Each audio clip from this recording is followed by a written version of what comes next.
Welcome to MyQuickCloud. This is a quick introduction to give you the gist of how MyQuickCloud works. We will show how to connect to your My Workspace, do some work on online and local applications. Let's get started. The first step is to head to the MyQuickCloud portal, sign in, and connect to your remote desktop.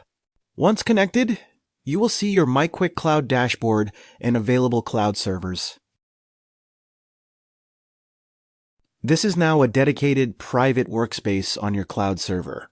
It looks and feels like a normal desktop, but it's in the cloud and private to you. From here, you can work remotely on SaaS or online applications such as emails. In this case, we are using Outlook in a Chrome web browser.